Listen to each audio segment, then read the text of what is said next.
So finally, the technique works. I apologize for the delay, and I welcome you very heartily in Bern in the Kornhausforum. As I advised already, I will speak English for our audience worldwide, we can say. We do a live stream not only for the 39 nominees out of 40 or 50 different countries. Also, every journalist who follows our project, the True Story Award, and is interested in it, they are invited to see us. So maybe we have 150 people here in the room, and we have another 1,500 watching us, hopefully. So I would like to thank you to all the people who made this possible, the True Story Foundation. I'm standing here representing this foundation, alimented by different people who financed this project. We couldn't do the festival this year, as you know, because of COVID and all these difficulties, but we don't talk about what we couldn't do. I would like to focus on what we did, and this is that we were able to get 7 of the 8 main jurors here to Bern. They arrived Tuesday and Wednesday from Australia, from the Near East, 2 from Africa, 1 from South America, and 2 from Europe. So they were all here. We spent the day yesterday in the Bernese Oberland, in Kriental, and we had a one-day reunion where we decided, not we, they, because I was only watching and taking notes, where they decided who is going to win the 2nd edition of the True Story Award. So this evening, it's not me talking, because you noted my English is so-so. I hand over the microphone to the person who will lead to this discussion in the first 45 minutes, roughly, and after that, you will know who's won and why. The person who will moderate this evening, his name is Marc Emmanuel Bamidele, and he's a very special person. I met him recently, and it was fascinating about the project he launched here in Bern. He's the leader of the Diaspora TV, which is a TV program dedicated for the 1 million foreigners living in Switzerland. And he does this program by translating news emission from Switzerland into 17 different languages. They have an audience of 250 to 300,000 people, and the BAG, the Administration of Health in Switzerland, they were very happy having him, so they could communicate all these corona implications in our society in the different languages to this population. So please welcome on stage Marc Emmanuel Bamidele.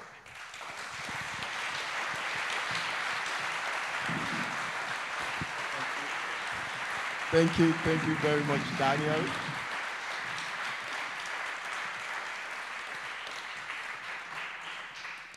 Thank you very much, Daniel, for the wonderful introduction. Even if I'm not the big fan of politics, but I now know if I want to join politics, I have someone I could say, please, can you introduce me to the Swiss population?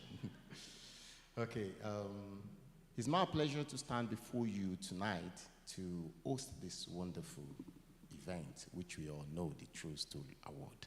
This is an event that's spread across the globe. An event that recognizes the work, the signatures of writers, journalists, and journalism beyond borders, race, tribes, or whatever you can call it. So without much ado, you all know that our juries, our judges, they came all over from, let's say, like all over the world, like Daniel already mentioned. So without much ado, I will welcome them to the stage. But before I do that, because I'm sure in this room we all speak different languages. Can you please just greet somebody beside you to say good evening? If I would do it for the Swiss people, I would say, Gracie, Madame Onderen, herzlich willkommen in Bern. And what I would say in French, Madame de Monsieur, guten Abend, oder schönen Abend, or I will say, Madame de Monsieur, bonsoir. People start to look at me. It's missing French with Dutch. It's part of the night. So please, can you just greet somebody beside you to say, welcome to Switzerland, welcome to Bern, guten Abend. In any language you can. Without much ado, I would like to now welcome on the stage my juries, my judges, and I will start in person of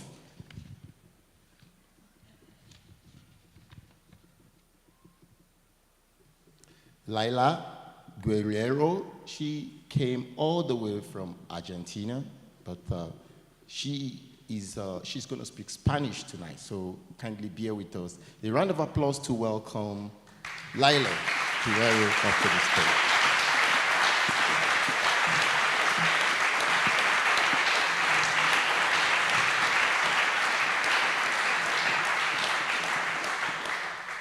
Laila, she has someone who is going to help her because she will speak in Spanish so that everybody can understand what she's saying.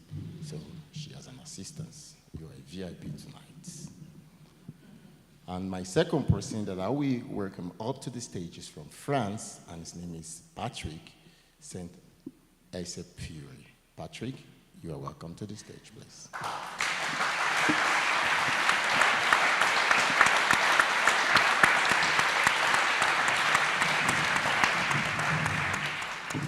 From Australia, joining us all the way from Australia is my next guest, or my next jury on the stage, which is Rania Abuzaid.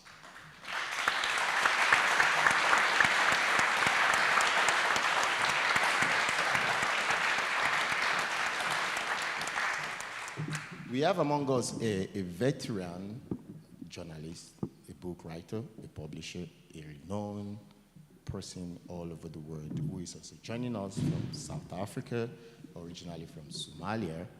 I have Nuruddin Farah.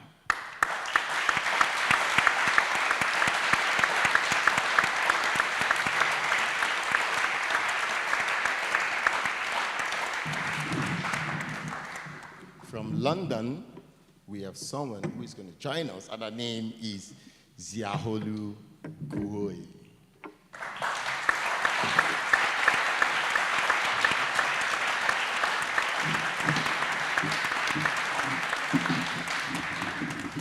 You all know that sometimes when we are crossing any front, any border, there are people, they already found their way to the destination without being called to do so. I already have on the stage John Lee Anderson.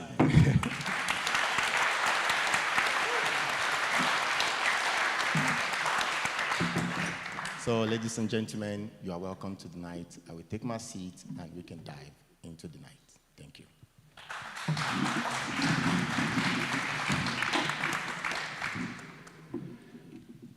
Okay, I'm going to start tonight, first of all, by throwing a question to my jury. So I will start with the first question. We go to Rania Abuzaid. There she is. Hello, just checking it's on. Rania, I would like you to tell us about how is life in Lebanon without light, or without when the light is coming in and out. You know what I mean? Switching, because in Switzerland, light, electricity is like the air we breathe. I can't just imagine who survive this country without 5 minutes of light. A lot of things will go wrong. Yeah. How is that? How does that relate to your? So I came from Australia for this, but I usually live in Beirut, Lebanon. Now, Lebanon, the country had its problems, but it was a very vibrantly chaotic place. It was a place that was like the pressure valve of the Middle East in terms of the freedoms that it had. It was a place that loved life until the lights went out. And they went out in late 2019 because of a financial collapse. And the collapse, let me put it to you this way. The World Bank called it a, quote, deliberate depression orchestrated by the country's elite. And it is so severe that it ranks as one of the world's worst crises since the 1800s. Now, what does that look like? It looks like, if you're lucky, you might have 1 or 2 hours of state power a day. What do you do for the rest of the time? If you can afford a neighborhood generator, that might give you about 12 hours a day. But don't think about like blowing your hair with a hairdryer and doing your laundry at the same time. You're going to have to pull out the fridge to put on the washing machine. The economic collapse in Lebanon means that 20 liters of fuel, which is not enough to fill any car, costs the equivalent of the minimum monthly wage. It means that a country that used to be called the Hospital of the East because of its top-notch medical facilities and practitioners, now you're going to struggle to find anything from paracetamol if you have a headache to cancer drugs. And one of the sharpest, cruelest blows was that one day we all woke up to realize that the banks had locked us out of our accounts. Can you imagine waking up one day and your life savings are gone? And the currency has depreciated about 90%. So, that's what Lebanon was like before the explosion in August 2020. I don't know, you may have seen the devastating images of the explosion that killed several hundred, wounded thousands, and destroyed neighborhoods in Beirut. So, it's been a pretty tough couple of years, and the coronavirus is just about the least of Lebanon's problems. Thank you very much. So if I will throw both around, I would like to go to Friday. Nuruddin, you are originally from Somalia, and you have been living in South Africa. Today, I read something in the Bund newspaper, which is like a state newspaper, more or less like a national newspaper, said something in Deutsch. He said, Somali is eine Warnung for andere Länder. It means, if I translate it to you, it means that Somalia is a warning to other countries. What does that mean? What can you draw up from that? Good evening, ladies and gentlemen. Well, when you say somebody or something is a warning to everyone else, it simply means you would not want to go where Somalia has gone. The problems are enormous. We've had a 30-year war. We live in dangerous times. And because we live in dangerous times and things are pretty difficult, I must confess I have not been affected by this personally, because I live in Cape Town, which is one of the most beautiful cities on earth. However, the country in which I have grown up, the country where my heart is, my mind is, where my memory is buried, where my first teeth are also buried, is going through the most difficult times. And the only way that probably I will go to live in Somalia now is for me to go a little bit insane and leave Cape Town's comforts and go and live there. I have wonderful time in Cape Town where I can do all the writing that I do, where I have all my friends, where I enjoy life, reminding other people that the responsibility of every individual is to make sure that no other country goes the way Somalia has gone, because there is something called the Somali syndrome. Thank you very much. I like that. But I would like also to just, I would like to take you further into that. If you look at journalism today, compared to before the corona time, what is the pyramid change that you can say something has really changed? What can you talk about journalism before the COVID-19 and journalism after COVID-19?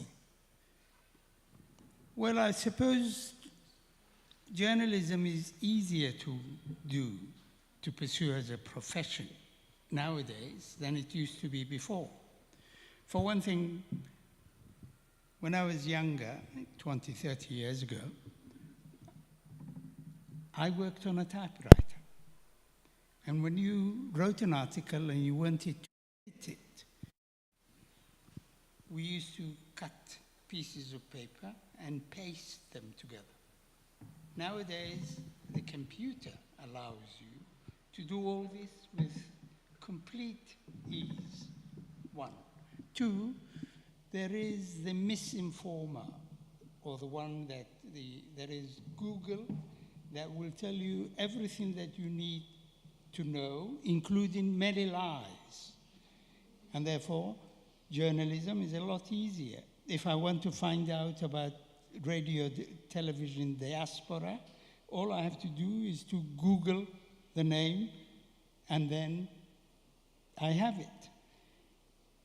If I don't know the meaning of a word, I go to Google, and then Google will tell me. Whether that is right or wrong is a question that we have to answer one day. So journalism is a lot easier. There's too much information, but the sad truth is that not many people read newspapers these days, because the majority of people have small little thing they call telephone, iPhone or whatever you call it, and they rely on that. They live in these small telephones. So journalism has suffered that way. Thank you. I will now go to Leila. Like I already mentioned, Leila will be addressing us in Spanish language, but we have John Lee who is going to help. Leila, you are from Argentina, or you came all the way from Argentina here. How will you describe the situation with hyperinflation in Argentina, and when you move outside as a writer, how do you work in this kind of situation?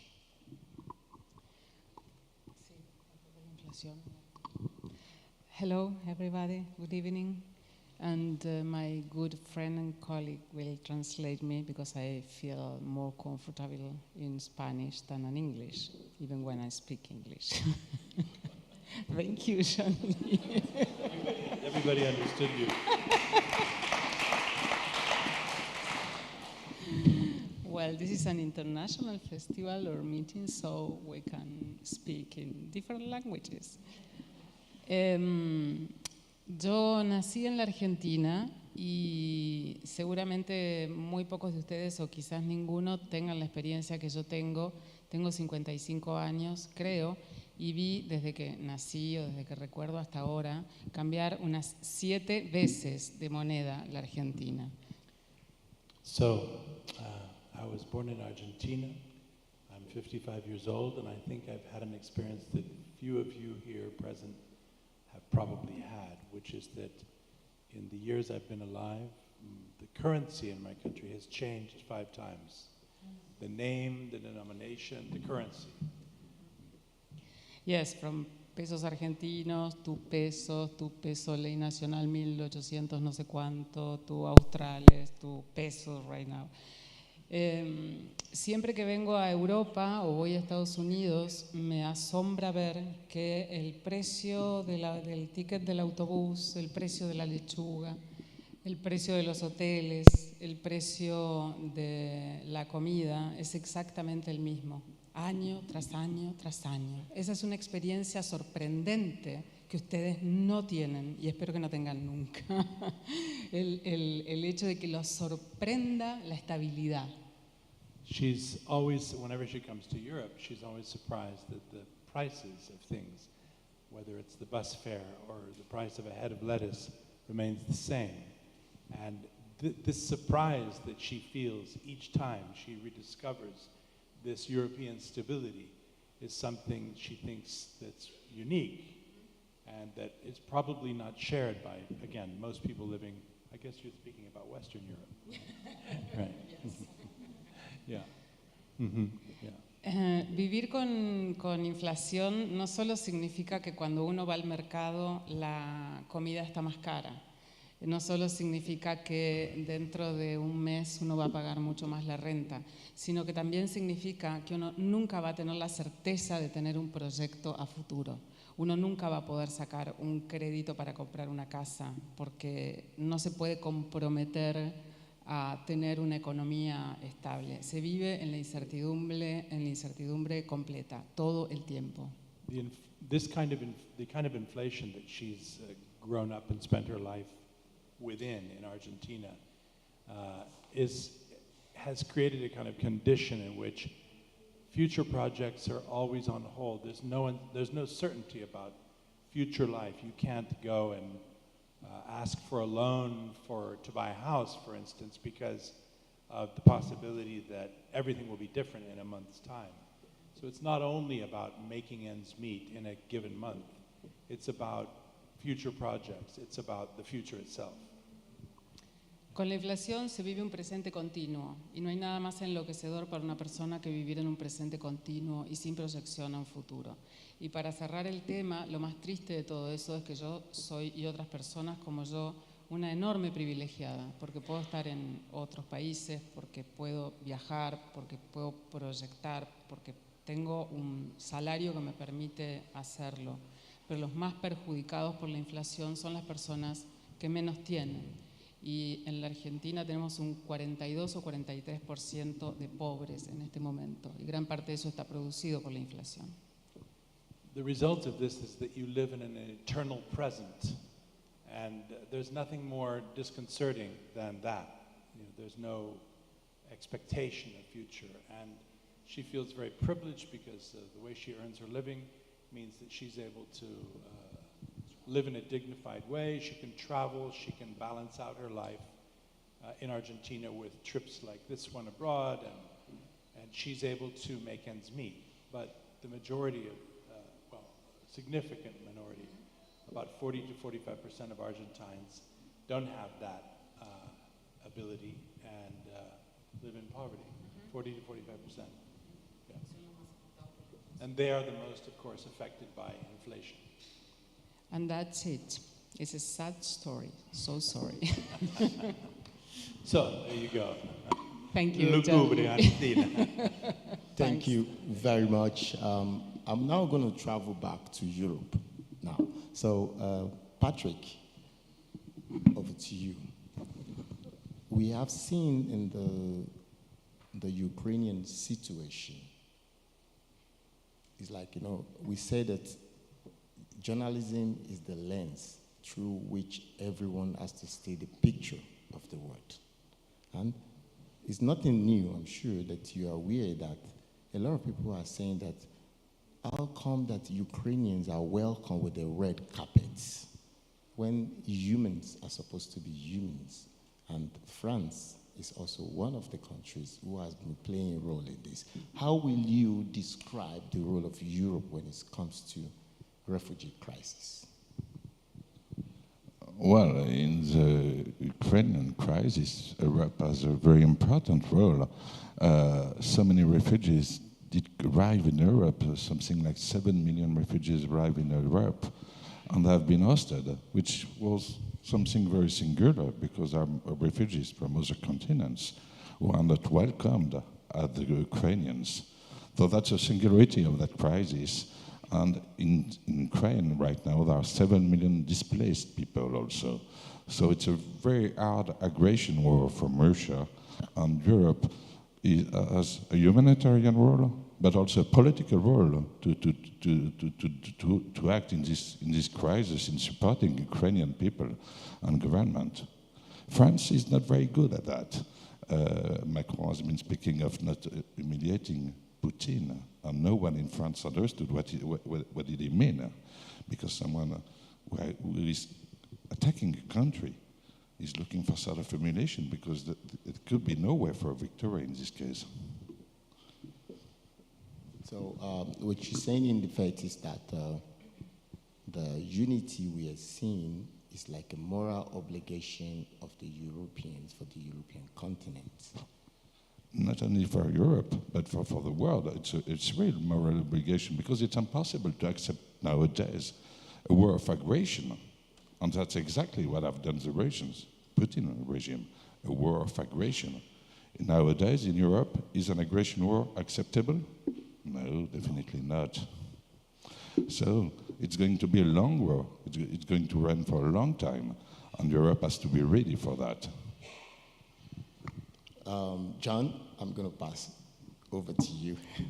You have been traveling all over the world, speaking with a lot of political big figures and doing a lot of articles, books, and all. How will you describe yourself? And how will you describe the differences of your experience when you travel all through the continent? What are the lessons to be learned? And what are the best practices you think you can share with us in this room? That if I'm going out to Australia, what are the things I should think about when I was okay, I'm going to Australia to do some journalism work? What will you advise me? Or if I tell you I'm going to Africa or I'm going to South Asia, how will you describe all these kind of network and antennas and tentacles that you have been able My to tap tentacles. into? Since I'm a human octopus, yeah, no. Thanks, Mark. I'm American, live in England, and spend probably half of my life traveling. And I grew up in many different countries, so I suppose I've had a unique multicultural experience. That's a bit of a loaded term, but nonetheless, it's taught me to, both I think as a person and as a journalist, to try to see the world, which includes my own society, through the eyes of others. And if I have just one thing I could say with great conviction and certainty that I would share with any other person, and especially with young journalists, is to leave your baggage behind, to try to live in the skin of others if you can. And that means in every way. Leave behind your prejudices, your stereotypes, your expectations, your class differences, and try to see people for whom they are. It's difficult. We're all loaded, you know. We are all loaded by our formation, the formative experiences we have in our families, in our schools, in our countries, wherever we grow up. And you can never entirely get rid of that. But you can reach a point in your life where you see what those influences have been. And if some of them have been toxic or negative, you can overcome them. But yeah, it's simply that. Try and leave the baggage you've grown up with. Sometimes it's privilege. I spent my early years traveling the world as the child of a diplomat, so I had great privilege. I grew up with servants in many countries. But I had parents who appreciated and endorsed my urge to live any kind of experience. So I also went out and tried to do different kinds of work. So I cut tobacco, I was a prison guard, I was even a ditch digger. I'm not saying this makes me virtuous, but I do think that it helped me gain a better understanding of other people. And when I was digging ditches, the guy who had been digging ditches longer than me was my teacher. And he had my respect, and I had to earn his respect. So I think these sorts of experiences are really valuable for people, and especially valuable for journalists, you know, to try and live in the skin of others if they can. Never forgetting who they are, but taking that as a way to see the world more clearly. I know with your experience, you must have had a lot of experience and stories to tell. And you said you have some experience. Can you tell us just one story, a very short one, something you can say, something happened to me, and it was, you know, I remember this is when we sit with the professors or our teacher or our mentor, after telling us how far they've gone, they will say, you know, I have one example. When I was growing up, I know you've said something, but I want something related, a challenge that came before you, and finally, after solving it, maybe you arrived back to your hotel room, you went into your mirror and you look at yourself and you say, Lee, yeah, that was a good deal. I have one, since it's probably in my mind because you mentioned Australia. So when I was 11, my family moved to Indonesia, and on the way there, they left me on a ranch because I wanted to be in the outback, you know. And they left, it was a real ranch. And when I got to this ranch, I was a greenhorn, you know, so the kids on the ranch put nettles in my bed. Do you know what nettles are? Stinging nettles at night. I was stinging, and I didn't really know how to ride a horse, and there were snakes everywhere. I was thrilled to be there, but the Australian kids on the ranch decided to make my life as most difficult as possible.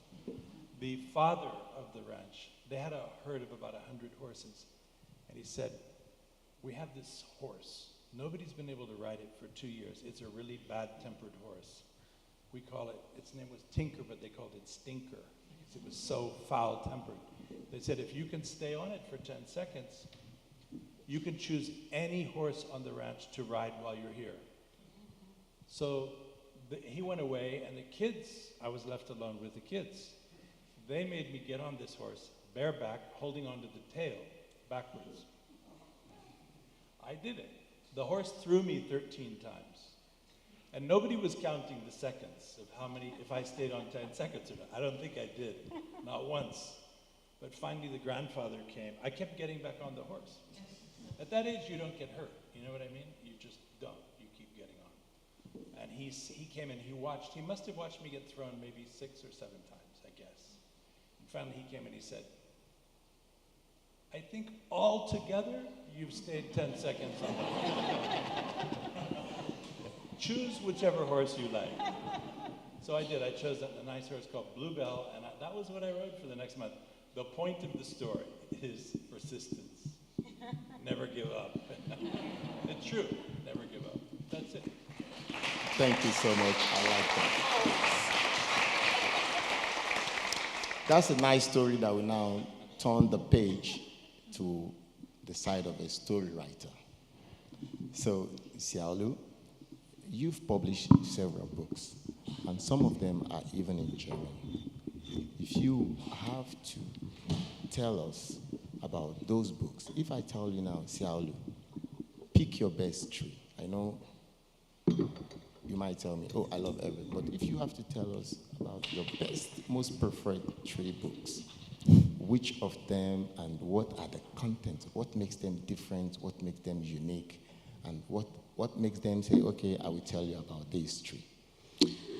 Thank you, Mark. But I don't think I should use this chance to talk about my book. I think really this occasion, I think, should be shared by the journalist who wrote amazing stories. But I would say I will try to duck your questions to something different, because I spent my first 20 years writing in Chinese and thinking about things to do with the nation, the identities. And then I spent my last 20 years writing in English, mainly in Britain and then sometimes in Germany. And I think the way I wrote totally changed.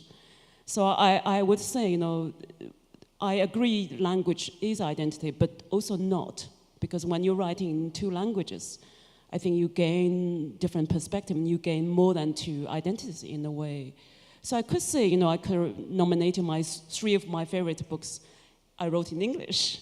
But then if I think in Chinese, then I would just say the Chinese names of those books I wrote. So which now for you would, would remember this Chinese name, I'm better just saying or karaoke here. But thank you for mentioning my books. Yeah. Okay. We have, I can open the floor if you don't mind. Maybe before I will go back to my panelists, if there's anyone with 1 or 2 questions. Is there anyone passing around with the microphone? If you have any question to my panelists, please kindly raise up your hand, and then we will give you the microphone, and they are here to answer any question you might have. It's a shy crowd. Yeah. Seems like nobody. I'm trying to turn my heads around. They can ask in German. Ja, Sie können auch auf Deutsch die Frage stellen, das kann ich mir selbst übersetzen. Okay. I have somebody who said he will translate for me. If I don't have any question, then I can still proceed and throw some of my questions on the floor. So I will come back to you again. What is your advice for young writers, upcoming writers? Yeah, that's very important. Even though I'm quite old, I feel like I'm still a very young writer because, especially when you live in an adopted country in Britain and writing in an adopted language, each book I wrote, I feel this is the first ever attempt I try to conquer. And I think, so whether you're a young writer or older writer or mature writer, I guess the most important thing is really use your heartfelt experience. And I think there's a physical experience and then there's intellectual experience. I think both are equally important. But I sort of can't imagine you only use one of these experiences to write. I mean, some writers only use physical bodily experience to write and refuse intellectual kind of structuring. But some other writers, only use intellectual knowledge, but without, involve the physical memory. And I think the writers, I do believe you need to utilize both. And I think that would allow you to have this great resource, from both places. So I hope that also, it's the truth for the journalists, for those great pieces we have been reading last few months. I think the stuff we love really sums up this, yeah. I will go. Nuruddin, what can you advise about the do's and don'ts when it comes to journalism? What are let's say, where should we not step on the snake? The tail or the head?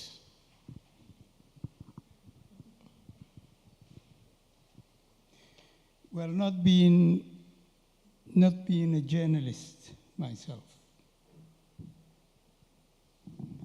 I would give advice to anyone who wants to write anything, no matter what it is, whether it's journalism, whether it's fiction, whether it's non-fiction. I would advise them, or rather I would say that patience is the primary thing. In other words, I would say 75% of writing relies on being patient, especially when nothing is coming, when you're facing a piece of paper on which nothing is written. 25% amounts to the talent that you have. In other words, only 25%. And if, however, you combine patience with talent, with patience taking 75%, you may be able to succeed. Remember John Lee, the story of John Lee, dropping off a horse, going back on it, and then falling off, and then going back on it, time and time again. The patience, the ambition, the resourcefulness of never giving up. This is the quality that you need as a person, as a writer, if you want to succeed, if you're a journalist. Say, in my case, because I'm a novelist, in my case, I work very often in Cape Town from 9 in the morning until 5 every single day. On days, not only one day, 2 days, nothing comes. But you cannot leave and go out and say, I am fed up. Because if you are fed up and you go away, you may never come back. You may never finish that article. So patience, persistence, and repeated experience. You go back time and time again. And that's the advice that I would give to any writer, young or old. Thank you very much. I like that. So I go now to Rania. Rania, let's put it this way. Do you think gender is an issue in journalism, or do you think that there should be more gender balance, maybe in some region? And if you compare it to other regions, where do you see the gap? Where can we bridge the gap? I am a journalist. I don't need to preface it with I'm a female journalist, as if journalist means male. And that's where I stand on the gender issue. Have you ever experienced this kind of a situation where you'd be like, this wouldn't have happened if I'm not a female journalist? No, actually, that hasn't happened. On the contrary, I find that I can go anywhere, I can do anything, especially in societies that might be closed sometimes to men. I'm thinking of my work in the Middle East and South Asia. On paper, you might think that somebody, a woman, a female journalist, can't speak to Islamic militants, but I have interviewed Islamic State and Al-Qaeda militants face to face. You know, never say never, never think that you can't do something. There's always a way. Persistence, you get back on the horse, you keep pushing, you keep knocking on those doors until they open. And if they don't open, come through the window or climb over the wall.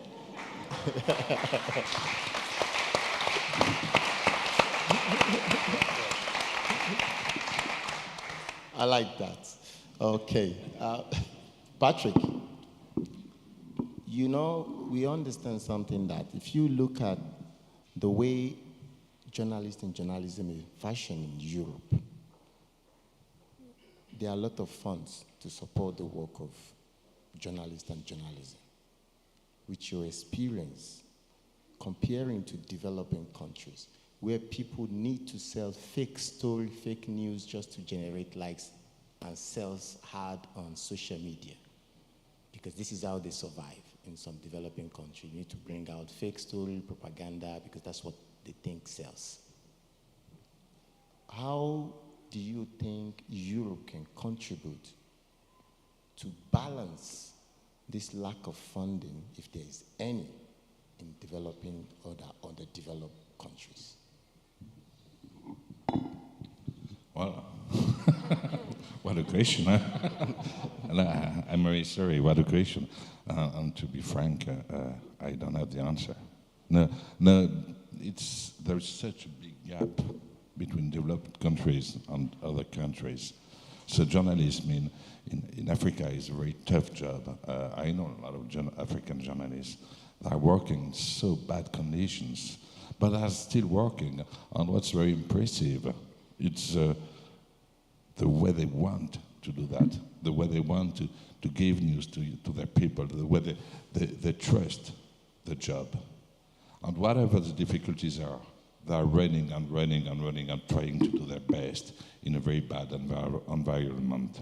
And this is impressive for people who are living in Europe or in States, and because we have much more better conditions. And seeing all these people and the involvement of these people is great, is always great. But basically, it's up to them. And they are most of the times nearly alone. And that's also something which is very impressive. When you're alone, being able to have the energy to fight and fight again, because you just trust what you're doing. And what you're doing is important for all your community, and you know that. John Lee, you know, we always believe that freedom of speech do exist in Europe. Do you agree? I didn't really hear, sorry? They said that freedom of speech does exist in Europe, where like you can write, people will say, okay, you are protected. You can write what you want, it's not a problem, as long as it's been done according to the law. But in the same kind of article, you are limited in some part of the world. How will you quantitate this issue that in Europe, let me give you an example of Switzerland. We have funds that comes from the state that is basically supporting the work of maybe like swissinfo or the journalists. And there are people who said, do you know that this fund indirectly is as well making it also impossible for people or this institution to criticize the same government, because you have seen, I have friends who've worked a lot in some media houses, and they will tell you, you know, if something happened on the road and it's from an Albanian, I can write, yes, an Albanian guy was riding very fast and he hit someone on the zebra. If it is the other way around, let's say it's a Swiss guy, they just say, a man was driving a car and hit somebody on the road. So in this effect, do you think those right-wing also has to be linked with the funding that they are getting? And you have countries where, because they don't receive funds and they think we can just write anything, after all, government don't support us. What is your take in regards to providing funding for media and journalists? I mean, first of all, I can't speak to the Swiss circumstance because I don't live it, I don't know it. Mostly, you know, most of us here, we live in the real world. We have to seek our sustenance from somewhere. We work for a variety of publishing houses or publications that have earned, for the most part, their reputation by providing good, respectable, you know, impartial. They've earned their respectability by providing a public service, whether they're publicly funded or privately funded. This is the best of journalism in the best of senses. It doesn't really matter where the funds come. I spent most of my growing up years working for various journals without having any idea of where the money came from. I never even thought about it. In the pre-recession days, a lot of newspapers and magazines got their funding from advertising. But I never thought about it. And in most Western countries, it didn't matter. There was never a crossover between the commercial sponsorship of the publication itself and the editorial policies of the magazine or the newspaper. There are exceptions. And we've all become more aware that it's a more polarized environment today. More and more journalists, and for that matter, independent journalists and journalism, is supported by foundations. Not all, but some are. That doesn't mean they should be excluded from or defined differently necessarily.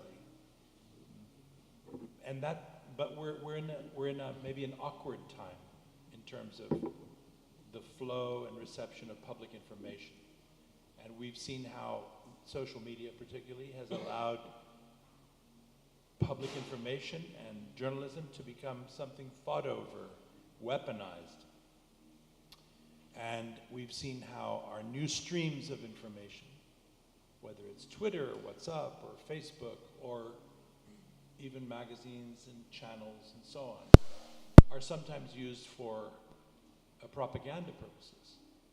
And that's very much the case outside of this extraordinarily privileged little area that we call the West, where by and large, freedom of expression and freedom of information is still a bulwark of our societies. Most of the rest of the world, the free flow of information simply does not exist. So however awkward it may be in terms of the funding, we at least can talk about it and debate it. And by and large, you know, that information flows in a way it simply does not, and increasingly is restricted in countries very nearby. You know, in Russia right now, you can go to prison for 15 years if you dare to call the war in Ukraine a war. There's a reason why our colleague Muratov, who won the Nobel Peace Prize, who shared the Nobel Prize for Literature last year, he gave his Nobel Prize medal, which I think is worth about $10,000 worth of gold, supposedly, in the current market. He decided to auction it off to give this money to, I think it was Ukrainian orphans.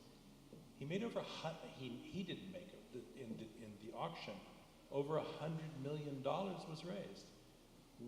Where did that money come from? It came from people who recognized the incredible symbolic power of that act and what it means. We're talking about a battle between the forces of absolute repression and tyranny, where all expression, all freedom of expression, media freedoms would be cut off and restricted.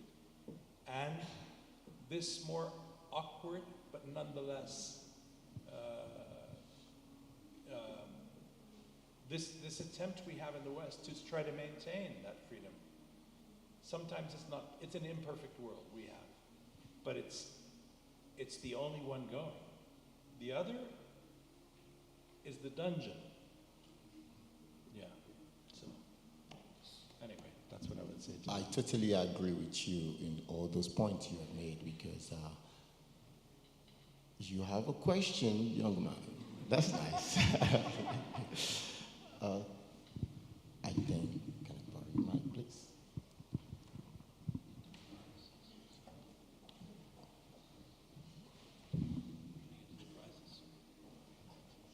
If you don't mind, I would like you to just mention your name and go to your question, please. Hello, my name is Emmanuel Lehmann, and my question is to Xiaolu. You said for 20 years you'd write your books in Chinese, and my question is, did you ever feel limited when writing your books? Well, I assume when you write them in Chinese that many Chinese people will read it, and people who live in China. And my question is, did you ever feel slightly limited because the CCP has very strong rules on literature in China? Did you ever feel limited or feel like you had to avoid certain topics while writing your books in Chinese?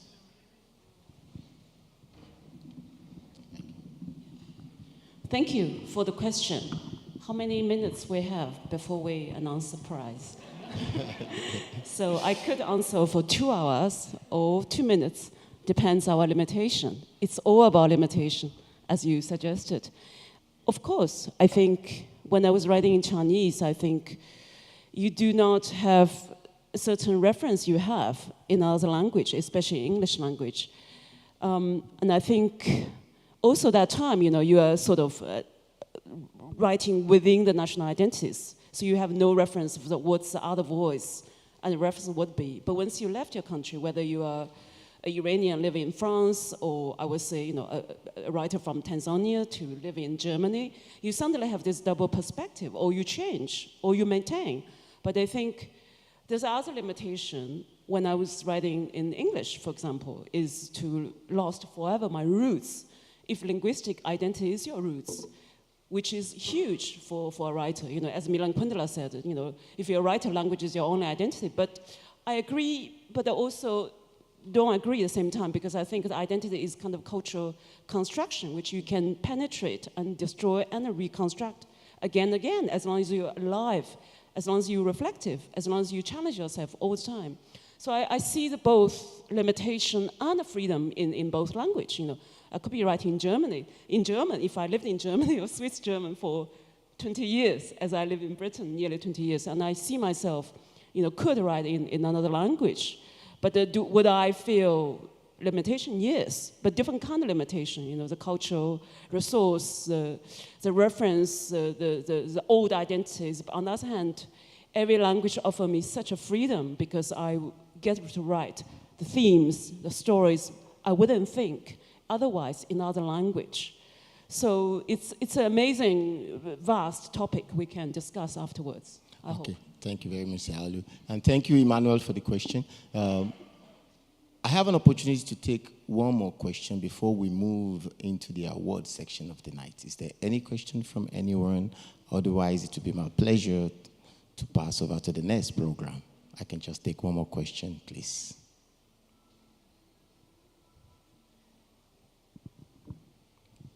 So could you perhaps, my name is Michael von Grafenried, I'm a photographer. I have a question about the Russian part of the True Story Award.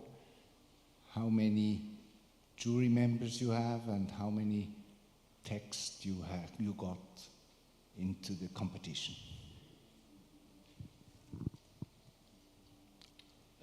I think this is going to be a very good question for the organizers, so I will reserve that answer when the organizer will be coming. Daniel, vielleicht du kannst uns helfen. Thank you, Michael, for these questions. I wasn't prepared, sorry. We received 1,179 texts from all over the world, and these texts are basically divided in two parts. Half of them, they came from Europe and America and the West, in the languages Spanish, Portuguese, French, German, and English. And the other half came from Africa, Asia, and Near East. So it's 50-50, but it's not only 50-50 in East and West. If you have these 12 categories, all these languages, Persian, Russian, Chinese, Arabic, and the Western languages, it's more or less the same amount, between 60, 70, or 120, 130. So that was a big surprise to see how many journalists are aiming for this award and are introducing their texts. And your questions regarding to Russia, it was the record number, but we have to say it was before the war. So it was over 150 texts from Russia, and they were very good quality. So now, the judgment process was, in every category, we had 3 judges in their languages, and they read all these texts. So every text of this 1,179 was read twice or 3 times at least. And then they came up with their mind and proposed their 3 favorites to the main jurors. So the people you see on the stage, they read 39 texts. They entered in the final round. That was the procedure. Does this answer your question? How many Russian? In the jury, there were 3 Russians living in Russia and judging the texts from Russia. Also judging the texts published in Lithuania or outside of Russia in Russian. And they have more expression, freedom of expression, of course. Okay. Before the war. Right. So I hope questions answered. I would like to go to the final section of this program, which I think is the most important part, which is the award part. So I do understand that the judges already, together with a colleague of mine, they have met, deliberate, and with tough decision, they were able to choose the winner of this evening. So I would like to call on Nicola Steiner to come on stage. She will take over from me and move us into the award. A round of applause, please. I will offer you my space. If you don't mind, you can be free to stay where you are. Because I don't have to talk to my colleagues. I'm the new member of the jury, and I'm so honored to be part of it because as a literature journalist and a presenter of literature in the Swiss radio and television, I'm used to read fiction all day long.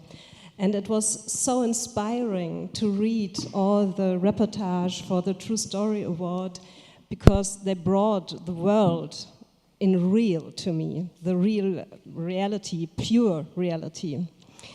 So I just wanted to say something about yesterday. We spent one day together in Kiental, how Daniel told us before. And we went there directly high in the mountains, on a place with a wonderful view, calm and peaceful, far away from all that that we've heard now, but we had everything with us. And I'm the only member of the jury who's born in Germany and immigrated to Switzerland. And I'm really aware of that special immigration story that I represent. So we sat there in the mountains, calm and peaceful, and we discussed the texts, and we reduced them to 12. And these 12 authors now are waiting for a telephone call. And I was so impressed how serious and competent and engage the discussions where, even when we battled a lot, because it was not easy to define an order everyone could agree with, but everyone did it with really much of empathy and respect to the texts and to the authors, and it was really, for me, a special thing. So we did it, and we are really happy about the results, and now time has come to announce the winners of the True Story Award 2022. I would like to ask Patrick de Saint-Exupéry to come here and to say something about the honorable mentions. Please.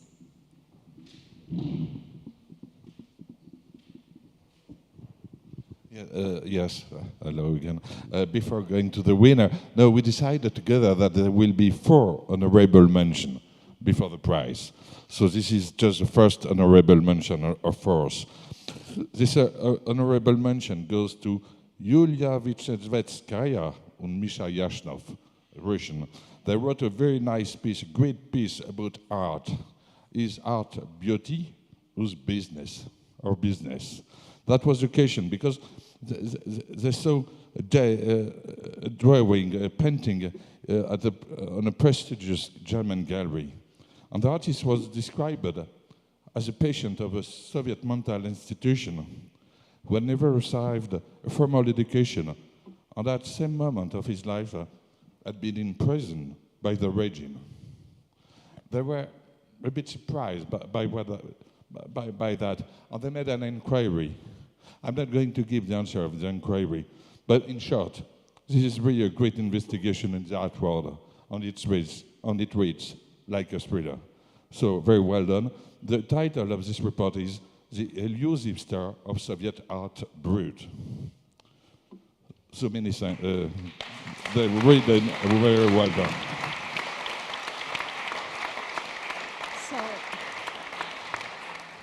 Thank you very much. And now are coming the 20 seconds on the horse, because we try to connect with the author who won the 3rd prize.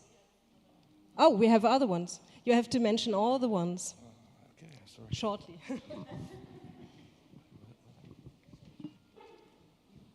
Slight glitch. We're just getting used to the new form. It was just a misunderstanding of me, and that's my fault. The other honorable mention is from Iran. The author is Banafsheh Samgis, and the title of the report is City of the Condemned. The author spent a lot of time about working on political prisoners in Iran, which has 210,000 prisoners in prison for financial crimes, murder, drug trafficking, fighting. And she spent a lot of time with 14,000 inmates in the great prison of the capital. There are very rare reports of prison in Iran. She was able to Banafsheh Samgis has been doing a tremendous work, and I was able to publish one of the most significant reports, who took care a lot of courage. So she is honorable. She got a very honorable mention. The third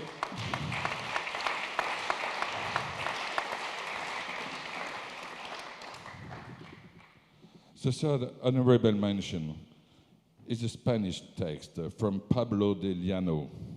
The title is In and Thus We Lost the Generation that Changed Spain. His reportage is an example of journalism that managed to make an impact by giving a face and an airbait to a reality that is often reduced to mere figures. Pablo de Llano also warns of a perverse social construct that put a price on everything while yielding nothing of value. His work combines concepts of sociological and historical culture with the visibility of women, civic awareness, and social activism. Through brilliant reporting, he explores a nation's daily emotional catastrophe and denounces the decaying of its system. Honorable mention, and very nice work to go.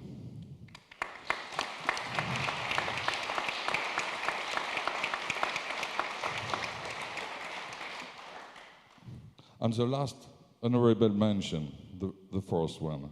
It's not an order, they're all done very nice work. But the last one, because you have to give an order, whatever, is from China.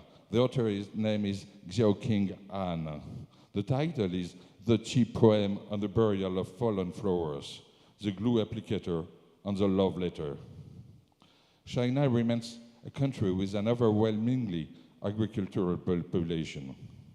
However, reports on agriculture, townships, fringe areas, and migrant workers are always on the margin of the public eye. This shows an immense inequality of information.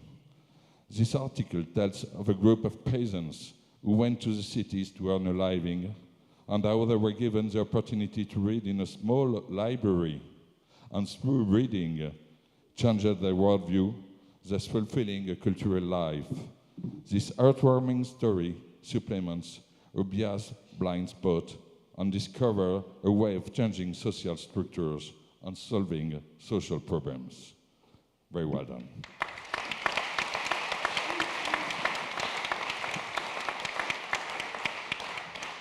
So you see, yesterday we talked English, we talked Spanish, we talked French and Italian, and I was lost in translation sometimes, but now we are going to the third prize, and Xia Lu will say who won it. Thank you.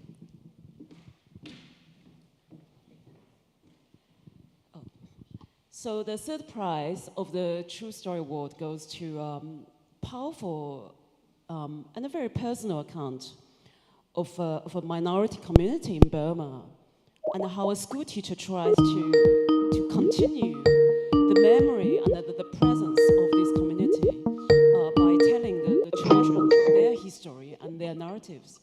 And what's impressive in this reportage is a journalist managed to find a very unique, intimate way to enter this collective story by use beautiful diaries from the school teacher. So the prize goes to Sarah Atopo, the school teacher and the genocide.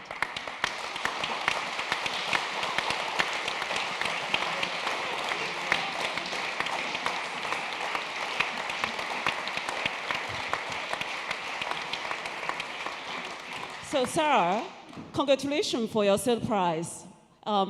Please tell us how you feel. Your third prize. Please tell us how you feel. Third prize. Tell us how you third prize. Tell us how third prize. But Sarah, you know you won the prize. That's the most important thing. It doesn't matter which prize. So congratulations. Even if stream is never going to work, you won the prize. Never going to work, you won the prize. We're going to use a traditional method to send you letters tonight, okay?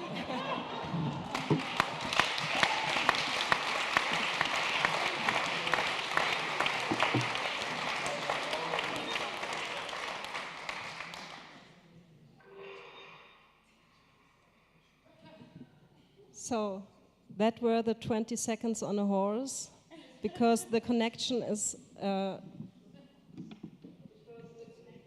yeah.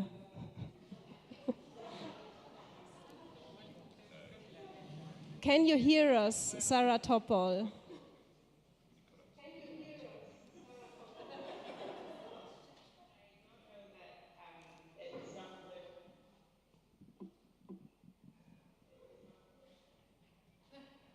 We just wanted to let you know that you won the third prize for the True Story Award.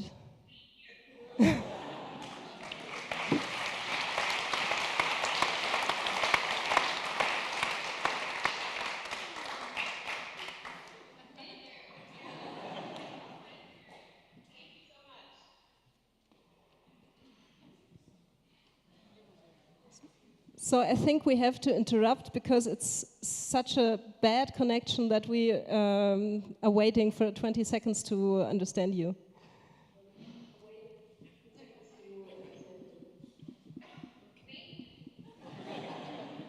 Congratulations, Sarah Topo.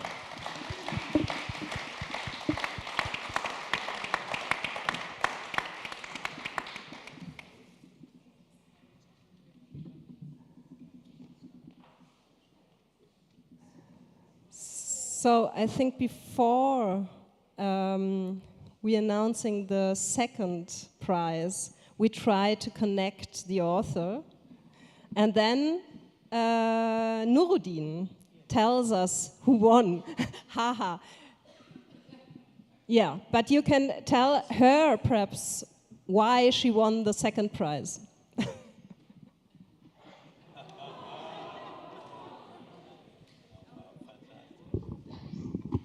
Ich kann es nicht glauben.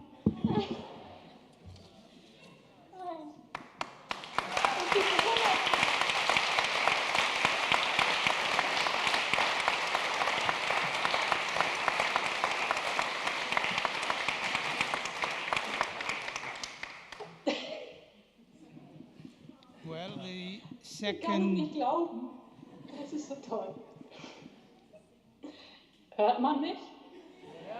Hört man mich im Saal? Okay. Can I say just one thing?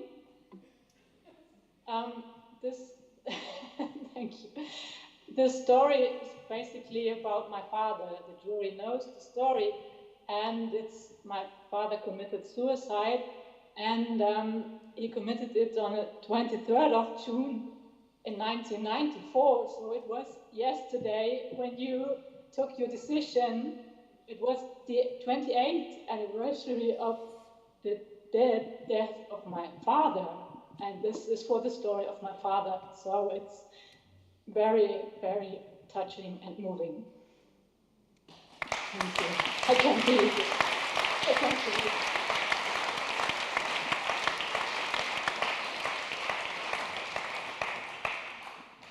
Well, you have seen the person, the author who has won the second award. Her name is Nina Schick.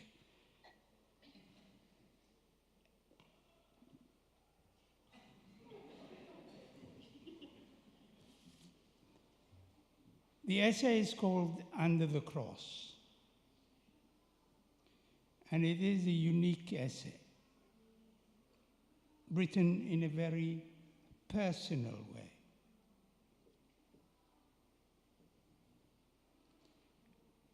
From early on in her life, she held terrible suspicions, until one day she comes across 2 postcards that had lain unnoticed for about 15 years. And she discovers that her father had been abused by priests at the Catholic Church. An abuse that would lead him to suicide. And she writes about that experience in a very sensitive way, without making any accusations. The representatives of the church scarred the life of Nina Schick's father, which led him to kill himself. But despite this, the author gives insight into what she knows, expressing very intimately her sorrow about what has happened, employing the power of writing, her words, and the images that she invokes.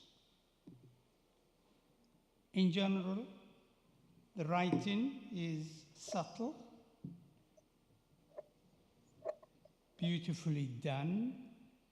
The story is moving and yet disturbing. She turns the personal story, the sorrow that she shares with her father who committed suicide, into a universal one. And that is why she won. Her essay, Under the Cross, won the second prize. Thank you very much.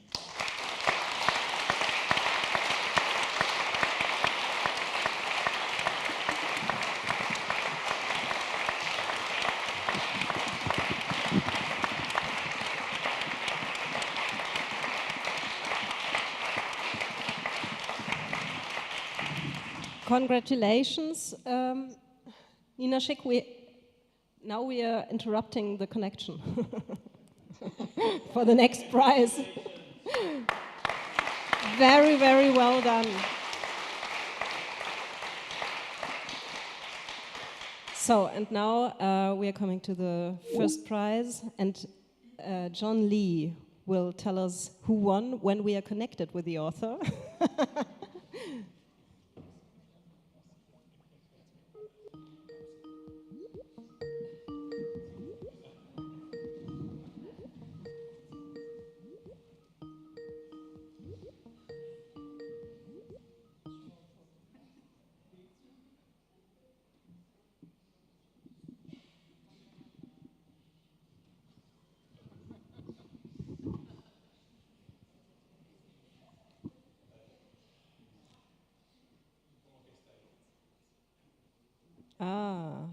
Hello, just one moment.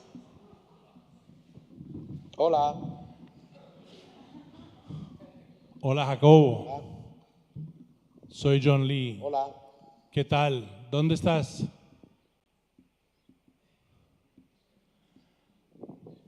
Jacobo.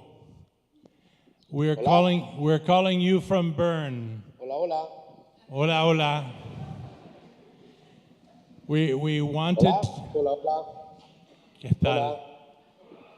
Hola. Jacobo, ¿me escuchas? Yes.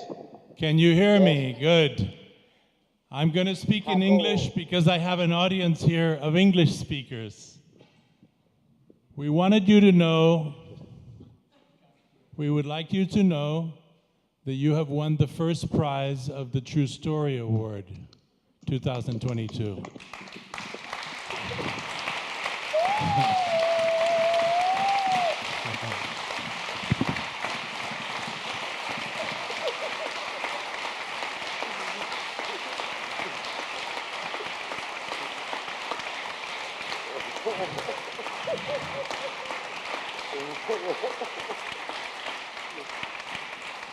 Gracias. Wow, wow, wow, wow. Wow. Congratulations, Jacobo. Felicitaciones. Hola, hola a todos. Estoy muy emocionado. Gracias, John,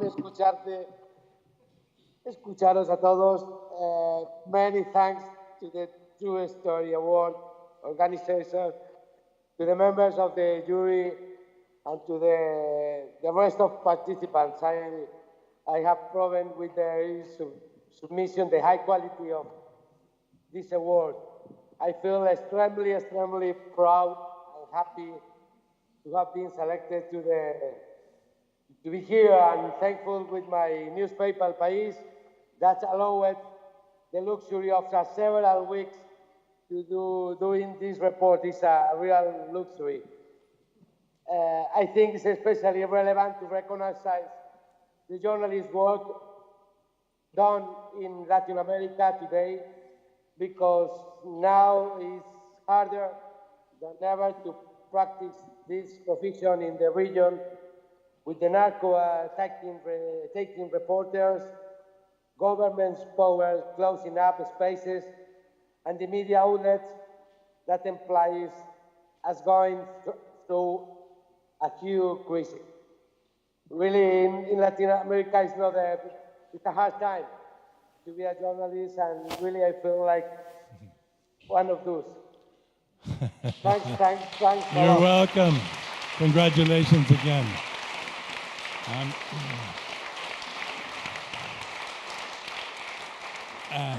Jacobo, now for the audience, I'm going to read what the jury has said about your piece of work that won you this award. And so in English. So I'll read it slowly so that you also can hear it. The story that Jacobo wrote was part of a series between the Spanish newspaper El País and the Salvadoran digital magazine called El Faro. He is one of 6 parts in which they explored the drug and immigration routes north from Central America to the American-Mexican border. His article was called "The Murky Waters of the Caribbean." Book I wrote after your And this is what the jury has to say about his piece. The Caribbean basin has been explored and described with a clockmaker's precision since the 16th century. Priests, soldiers, novelists, in short, people of varied condition and fortune have left us with a map of the area so exact that we use some of their coordinates today to find our bearings. A first virtue of Jacobo Garcia's feature, "The Murky Waters of the Caribbean," is that, in contrast to what is suggested by the literature, it shows us how little we know about this area, about the coastal zone shared by Mexico, Belize, and Guatemala, and its 1,500 kilometers of shoreline. Besides providing us fresh insights into the problems of drug trafficking and the flow of migrants, his piece also delivers a first-hand assessment of current geopolitics in the region. As we know, the decisions taken since 2016 by the Trump administration, and which carry on to a great degree today, have reconfigured the area and opened a multitude of new questions about the relationship between the people living on either side of that US border with Latin America. What will be the impact of these policies? We have yet to know. But as Jacobo so eloquently suggests, the region immediately south of Mexico, or so it seems, is in the process of becoming a very sunlit place for people with dark lives. Jacobo earned first place for this because his article is not only extremely well written, but the author is a talented, hardworking, very intrepid reporter from Spain who lives in Latin America and lives in Mexico himself, went to an area that few other reporters go to. And he risked his life talking to some of the people that he's quoted in this article. And he showed a fine hand. These are not people who are stereotyped. These are people that come across in fully, I've lost my train of thought. in fully human dimension. These are not victims or heroes. This is not a black or white story. This is a story about the gray area that is inhabited by so many people forced to live lives on the extreme margins of society anywhere, but he happens to have gone along the, what you could call it, the cocaine trail of Latin America. And it's really an extraordinary piece, very, very remarkable piece. And so, out of all of the articles we read, Jacobo's was unanimously agreed to by the jury. And Jacobo, you should be proud of yourself. We congratulate you. Well done. Onward. Bravo.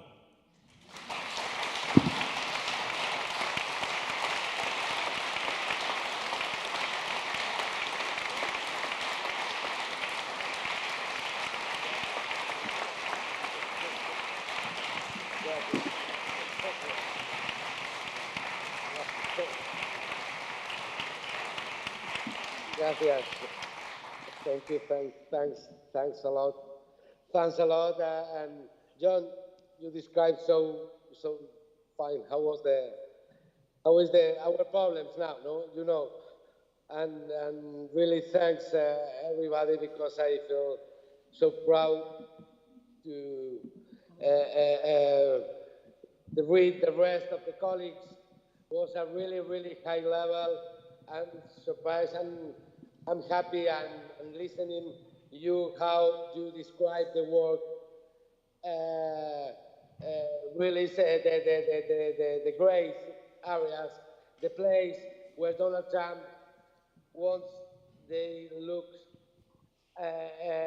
what the problem with the caravans, with immigration, with a lot of places. We don't know nothing, but it's only we know the consequence, but never the causes, I think so. And I really, I like a lot to talk with these people, and thanks a lot. I'm sorry for my English. I'm really proud, and I don't get to explain how I feel, but I'm so excited. Thank you very much. Thanks so much, Jacobo. Qué buenas. Disfrútalo. Abrazo.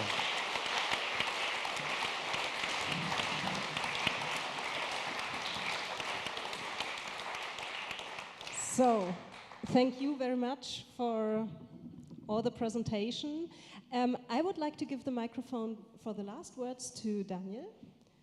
And I would like to thank you for the last very, very inspiring, extraordinary days in the name of all of us, I think. So I just wanted that you say something at the end, because you are the most important person in this, in this case.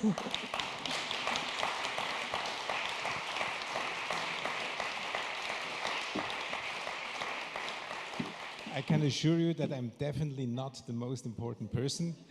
I would say first the 1,179 reporters who sent their text and participated, all the jurors who made this huge amount of work, and especially these 7 people here coming from all different regions of the world, just to be here present and debate and do a valid job and choose the right winner and the right winners. And I feel also very proud for all the nominees. They are the 3 best in one language, in one continent, in one category, so don't forget them. They all will receive a fair amount of reward from the prize money as the winners. And all these people here on the stage, they go back tomorrow to their place of home. They leave Bern, and we deeply hope that we will see them very soon again, not only for judging and rewarding and announcing, but also for welcoming the nominees here in Bern, because that was the original idea, and we hope to can do it and realize it again very soon, and that you all can exchange with guys like Jacobo Garcia and Sara Topol and Nina Schick and all the others here in Bern in different events. So thanks for your patience. It was a long evening, a little longer. It was hot, and I appreciate your coming.